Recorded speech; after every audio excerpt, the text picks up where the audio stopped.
네, 오늘도 시황을 점검해야 되고요. 저희가 이제 아파트의 시장 상황을 분석할 텐데 나정환 위원님 모셨습니다. 어서 오십시오. 안녕하세요. 안녕하세요. 아이고 시장이 뭐 바람잘 날이 없습니다, 그죠? 네. 쉬고 한글날 쉬고 오늘 오면 딱 반등각이었거든요, 그죠? 상승각이었는데 또 중동에서의 위기가 있으면서 밀렸는데, 근데 미국 증시는 어제 선방을 했단 말이에요. 그 다음에 미국 선물 지수도 그렇게 급락으로 안 갔는데 우리 시장이 하락. 그래도 그렇죠. 또 코스닥이 많이 하락했단 말이죠. 왜 우리가 더 약할까요? 일단 맞습니다. 가장 큰 이슈는 이스라엘, 팔레스타인 이런 전쟁 이슈가 가장 부각되는 게 위험 요인이지 않을까라고 생각은 됐었습니다. 예. 근데 사실 아시아장에서 봐보면은 중국 상해 종합 지수도 그렇게 크게 하락한 건 아니었고 네. 일본 니케이 지수 자체는 오히려 올랐잖아요. 그래서 만약에 이 중동 지정학적 리스크가 부각되면서 주가가 떨어진 게라면은 중국도 그렇고 일본도 떨어져야 되는데 한국만 떨어졌다. 네. 이런 관점에서 봤을 때 이건 니케이는 2.4% 올랐네요. 꽤 많이 올랐습니다. 네, 홍콩도 올랐고. 네. 그래서 이거는 한국에 국한된 그런 요인이다라고 생각을 해봤을 때 봐야 되는 건 환율이거든요. 예. 근데 환율이 또 튀었냐 하면 그것도 아니에요. 그러게요. 그러게요. 그래서 봤을 때는 저희가 생각하는 거는 수급적인 요인이 아닌가. 사실 2차 전지가 계속 조정을 많이 받고 있는 상황에서 이렇게 투자 심리가 흔들릴 수 있는 전쟁 이슈 같은 게 터지다 보면은 개인 투자자 입장에서는 이제 매도를 할 수밖에 없는. 오늘도 수급 주체를 보면은 코스피에서도 개인 투자자가 계속 순매수를 하다가 오늘 갑자기 순매도로 맞아요. 돌아섰고 네.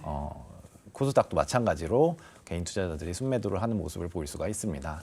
그래서 그 개인 투자자들이 많이 갖고 있던 그런 2차 전지 업종, 뭐 엔터테인먼트 업종 이런 네. 업종들을 매도를 하면서 좀 이제 하락에 하락을 불었던 그런 게 아니었나라고 생각을 하고 예. 있습니다. 지정학적 리스크보다는 수급 이슈 때문에 국내 증시가 빠진 영향이 크다 이런 말씀해 주신 것 같고요. 그 지난주에 미국 고용 지표가 발표가 됐는데 비농업 고용이 예상보다 굉장히 잘 나왔다 이런 이야기가 예상보다 있더라고요. 아니라 겁나게 많이 나왔어요. 그죠? 2배 이렇게 막 그러게요. 엄청 잘 그러니까요. 나왔다고 하더라고요. 저도 깜짝 놀랐습니다. 네. 저녁 먹고 그러니까요. 있다가 갑자기 네. 고용 지표를 봤는데 막 2배 이상 나와가지고 그러게요. 33만 6천 명 나왔잖아요. 그러니까요. 그래서 이것도 미국장 엄청 떨어지는 거 아닌가 하고 생각을 했는데 하락 출발을 했죠. 하락 출발을 하기는. 했습니다. 네. 네, 하락 출발을 했음에도 불구하고 다음 날 깨어나서 보니까 이제 플러스로 돼 맞아요. 있어서 예. 깜짝 놀랐어요. 왜 그러지? 그래서 생각을 왜 해봤습니다. 그런가요? 그러니까 왜 그럴까요? 저도 조금 생각을 예. 해봤습니다. 고용 상황을 일단 말씀을 드리자면은 조금 전반적으로 좋은 상황입니다. 지난 12개월 동안 미국의 취업자 수가 월 평균으로 봤을 때 27만 명이 계속 증가를 해왔고 1분기에는 한 31만 명, 2분기에 20만 명, 잠깐 둔화됐다가 3분기에 또 다시 27만 명으로 고용 상황이 여전히 괜찮은 상황이에요. 네. 그렇기 때문에 지난주에 저희가 그 미국 증시에서 발작했던 게 졸트 채용 건수였죠. 그게 잘 나오면서 미국 경제가 괜찮으니까 연준이 금리 올릴 수 있다. 그러면서 10년물 금리가 4.8%까지 이렇게 튀으면서 주가는 급락했던 그런 패턴이 반복될 거라고 예상이 됐었는데 그렇지 않았어요. 왜냐하면 그 세부적으로 봤을 때 결국 물가를 봐야 되고 고용 지표 안에서 봐야 될 물가는 임금 상승률. 그렇죠. 예. 임금 상승률이죠. 임금 상승률이 YOY로 지금 이게 4.2%, 그게 예상치가 4.3이었는데 예. 그거보다 조금 낮게 나왔고요. 네. MOM으로 봤을 때도 예상치가 0.3이었는데 0.2가 나왔죠. 예. 그래서 물가 상승률은 그러니까 임금 상승률 자체는 좀 둔화된다는 흐름은 계속 이어지는 거고 여기에 또 추가적으로 이 채용 그러니까 고용 건수가 굉장히 높게 나왔는데 여기에서 어떤 업종에서 많이 나왔냐 보면은 그 레저. 레저, 이런 그렇죠. 것들 식계급에서 같은 거. 예, 많이 예. 나왔는데 대체로 그 파트타이머들이 많이 차지하고 있는 그런 업종이 음식 서비스 쪽이거든요. 네. 근데 이쪽에서 한 6만 명 정도를 이제 증가를 했더라고요. 그렇다 보니까 아마 일시적인 파트타이머의 증가로 인한 게 아닐까라고 생각이 되면서 고용 지표가 임금 상승률은 좀 둔화되고 있고 잠깐 좋게 나왔지만 그거는 뭐 파트타이머다.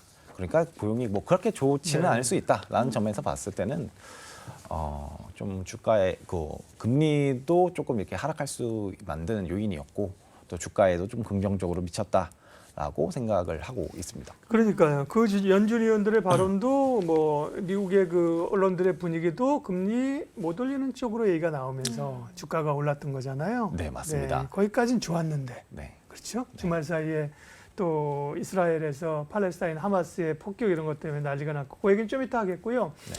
원래 그 중동의 지정학적 얘기가 아니라고 하면 이번 주에 가장 중요한 것은 어쨌든 미국의 물가지표 발표란 그렇죠. 말이에요. 네. CPI하고 PPI 발표하는데 어떨까요? 우선은 저희 같은 경우는 지난주에 가장 큰 이슈가 됐던 거는 결국 고금리가 계속 이어질 수 있다는 우려.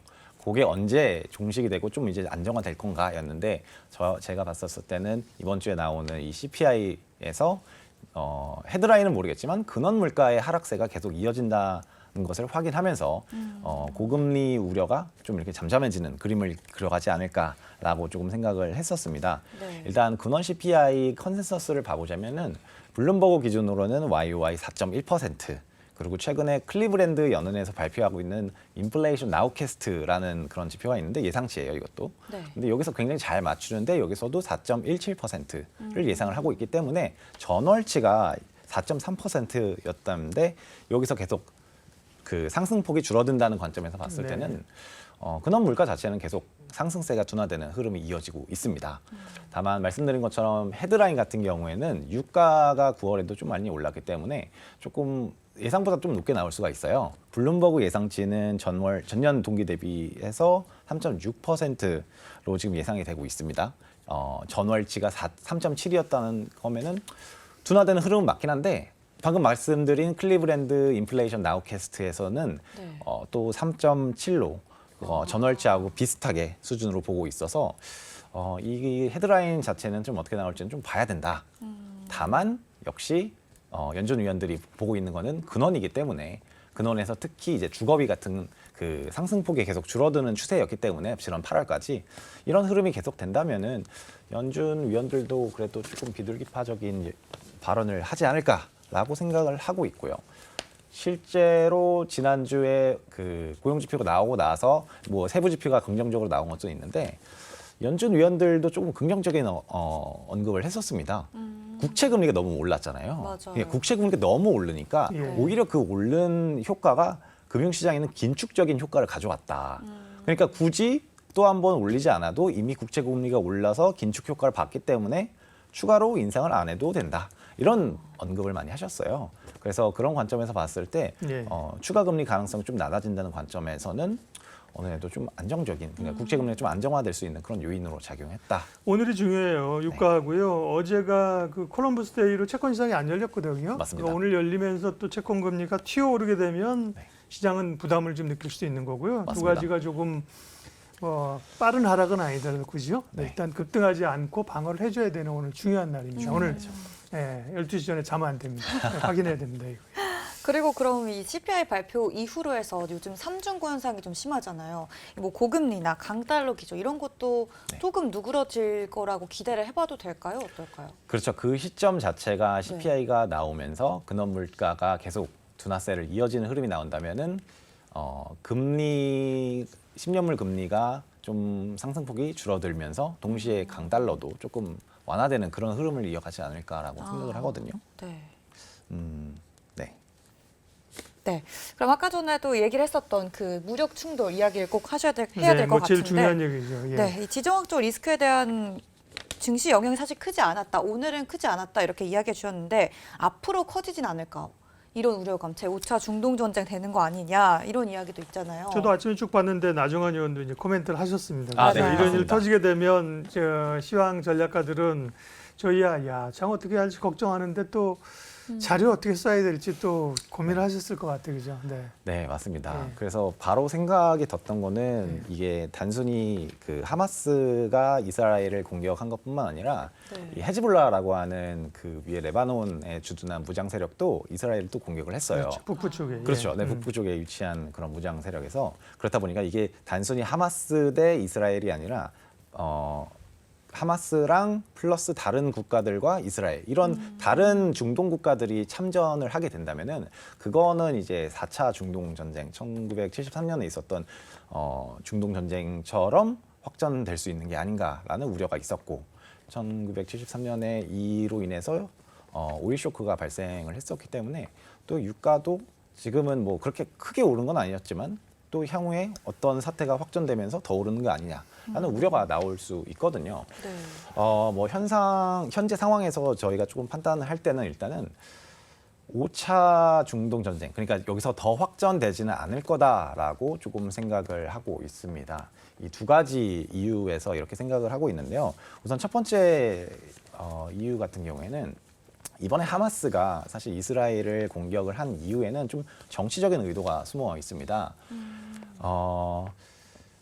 이번에 이스라엘이 사우디아라비아하고 거의 수교를 맺는데 거의 그렇죠. 진전을 이루고 있는 상황에서 미국이 중재를 섰고 그죠? 그렇죠. 예. 맞습니다. 그래서 이스라엘과 중동 국가의 대표적인 사우디아라비아하고 좀 더 이제 수교가 정상화되는 그런 단계에서 이거를 이제 정상화되는 거를 싫어하는 국가들이 있죠. 일부 그렇죠. 이란이라든지. 네. 그래서 팔레스타인 대표적이고 그렇죠. 예. 네. 그런 국가들이 이것을 좀 막기 위해서 일부러 포격을 해서 방해를 했다라고 생각이 되고 있고요. 사실 SNS 상에서도 보면은 이 하마스 그룹이 조금 이스라엘의 공세 같은 걸 이렇게 막 찍어 올리거나 아니면 난민들이 죽고 있는 모습들을 막 올리거나 해서 이제 미국이랑 이스라엘이 중동 국가를 탄압한다라는 이런 프레임을 형성을 해가고 있어요. 그러면서 중동 국가 간의 뭔가 이렇게 단합력을 높이는 그런 것을 꿈꾸고 이런 공격을 감행하지 않았나. 그렇기 때문에 하마스가 이스라엘을 점령하겠다. 이런 목적이라기보다는 그런 정치적인 목적이 있어서 아니, 점령 공격을 못하죠. 게임이 안 그렇죠. 되는데, 점령을 그죠? 못하죠. 네, 네. 네. 그래서 이런 목적 때문에 공격을 한 거다라는 게 첫 네. 번째이고요. 두 번째는 4차 중동 전쟁과 다르게 국가들의 참전이 조금 제한이 되고 있어요. 뭐 말씀드렸는데 헤즈볼라 같은 경우는 참전을 공격을 하고는 있지만 뭐 이집트라든지 이란이라든지 이런 쪽의 참전은 아직은 좀 제한적이거든요. 일단 이란 같은 경우 하마스 공격의 배후에 있다라는 의혹을 조금 받고 있죠.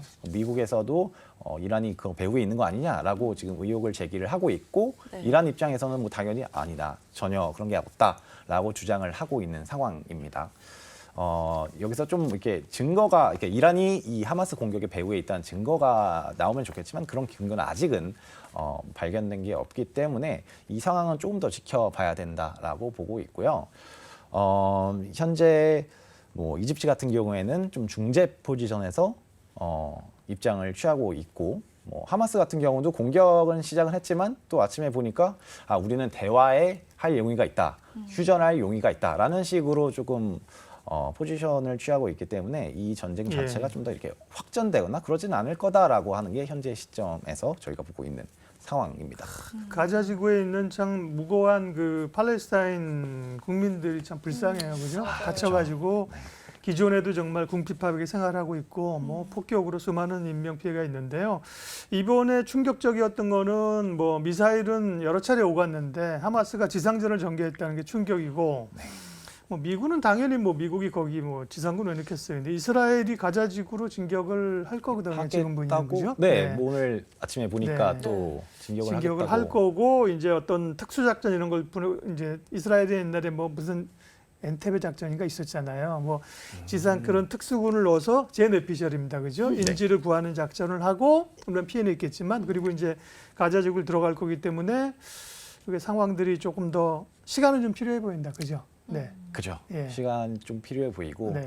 상황을 조금 더 봐야 되긴 하는데 이게 만약에 진짜 네. 최악의 네. 시나리오를 꿈꾼다면은 만약에 미사일을 어떻게 잘못 쏴서 어디 송유관이라도 터지다던가 예, 아니면 예. 이란 쪽으로 이게 미사일이 날아가거든가 그렇죠. 이렇게 돼서 유가가 갑자기 급등을 네, 하게 네. 된다는 요인은 조금 확실히 안 좋은 요인으로 작용할 수 제일 있겠죠. 뇌관은 역시 이제 유가인 것 같고요. 예. 근데 유가가 최근에 조금 안정되는 기미였었지 않습니까? 그죠? 그러니까요. 유가나 뭐 앞서 이제 국제금리는 지금 4.8까지 갔는데, 그죠? 4.8 조금 까지 떨어질 떨어졌었죠. 타이밍이 네. 아닐까. 네. 네. 또 환율은 최근에 무역 수지가 조금 좋아지는 것들이 우리 원화가 좀 강세로 갈 수 있는 배경 아니에요? 맞습니다. 거시 변수들 좀 다시 체크해 주세요. 네, 지난주에 같은 경우 그 추석 연휴 끝나자마자 바로 주가가 급락을 했었고 그때 당시에도 원 달러 환율이 1,361원까지 갑자기 급등을 했었잖아요. 네. 저희 같은 경우에는 이런 원 달러 환율 같은 경우가 좀 상승폭은 제한될 거다라고 생각을 하고 있어요. 지난주 같은 경우에도 달러가 좀 강세로 가서 달러 지수가 110포인트까지 갔었죠. 네. 그러면은 사실 위안화도 그렇고 엔화도 같은 동시에 이제 약세 압력을 받아야 되는데 엔화 환율 같은 경우 한 150엔까지 올라갔다가 다시 내려왔 있었거든요. 그러니까 이 상승폭이 좀 제한되는 모습, 뭐 당국의 개입이 있을 수도 있겠습니다. 그래서 그런 점으로 봤을 때 원달러 환율 같은 경우도 좀 이제 상방에서 어느 정도 제한이 되지 않을까. 거기다가 방금 말씀 주신 것처럼 펀더멘탈이 한국이 괜찮습니다. 추석 동안에 나왔던 수출 지표도 괜찮았고요. 또 무역 수지도 흑자 전환해서 반도체 수출액도 개선되고 있고 이런 점으로 봤을 때 펀더멘탈이 개선된다는 점에서 봤을 때 원달러 환율은 사실 뭐 지난주에 갔던 1360 뭐 조금 더 올라갈 수는 있겠으나 네. 거기서는 좀 뭐 저희가 막 1,400원 받던 시점하고는 좀 다르다라고 생각을 하기 때문에 네. 어느 정도 상승폭은 좀 제한된다라고 보고 있고 10년물 금리 말씀을 주셨어요. 그 4.8까지 갔다가 지금 현재 한 4.6% 중반대까지 조금 내려왔습니다.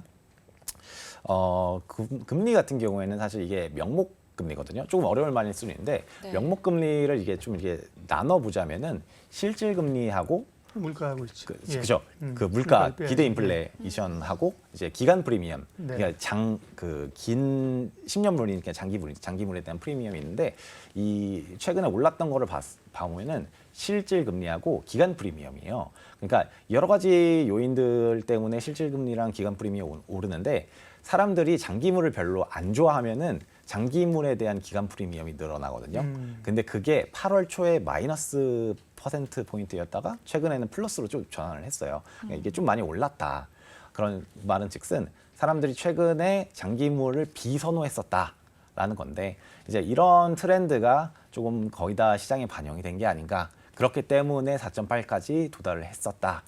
이제 국채에 대한 패닉셀이 좀 진정이 되면은 저희는 뭐 10년물 금리가 뭐 4.9 정도까지는 열어줄 수 있는데 사실 그 정도까지 안 갈 것 같다. 그래서 좀 오늘 네. CPI 확인하고 좀 안정되는 그림을 그릴 것이다라고 생각을 하고 있습니다. 오늘 환율은 1,349원 3원 내렸네요. 사실 불안감이 증폭됐다고 하면 이런 날은 환율이 한 10원 이상 튀어오르고 그러지 않습니까? 그렇죠. 그런 걸 보면 초두에 말씀하신 것처럼 수급적 요인 이런 게 조금 우리는 더 많았고 시장은 좀 과하게 반응했다. 네. 그렇게 해석이 됩니다. 예. 네, 그리고 이제 지수가 많이 빠지고 반등을 뚜렷하게 못 해주고 있는 상황이잖아요. 그렇다 보니까 네. 낙폭과대 섹터들도 많을 것 같은데 네. 지금이 좀 접근하기에 괜찮은 시점인지 이것도 좀 궁금해요.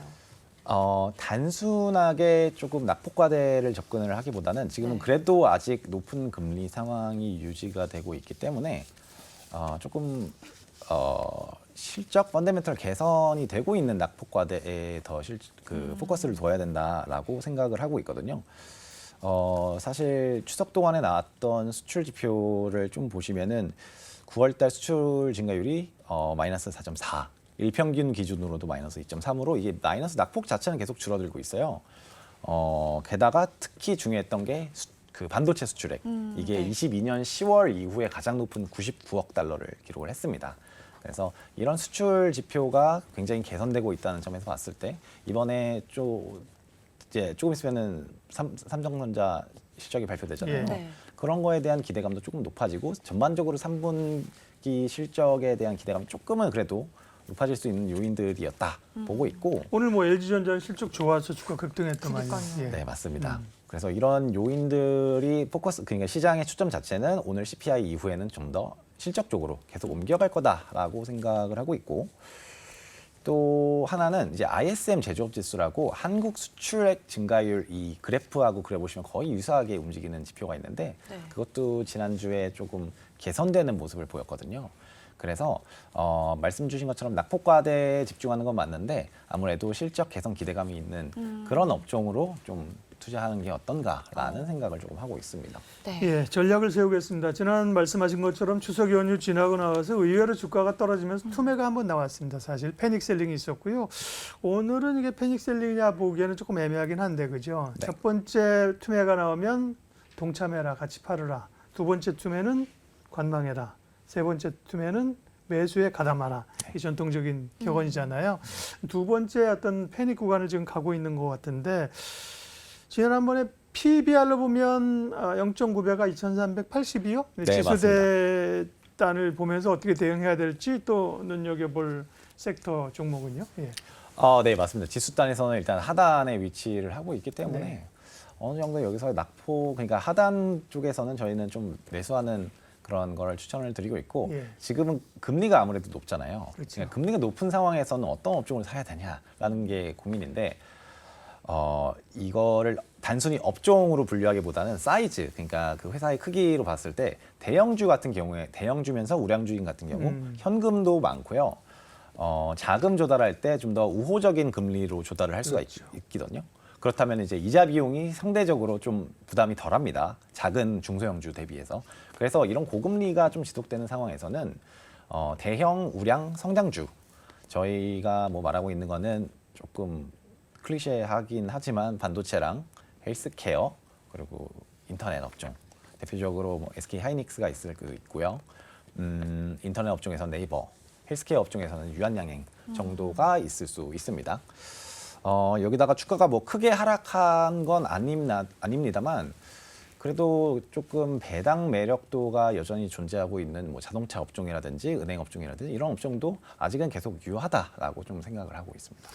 네, 이스라엘과 팔레스타인의 분쟁으로 시장이 상당히 긴장을 하고 있는데 우리만의 이유인지 또 글로벌 환경은 어떤지 이번 주 변수까지 살펴보고요. 전략 세웠습니다. 나정원 의원님과 시황 파트 함께했고요. 예, 먼저 고생하셨고 먼저 퇴근하십시오. 먼저 퇴근하겠습니다. 고맙습니다. 감사합니다. 네.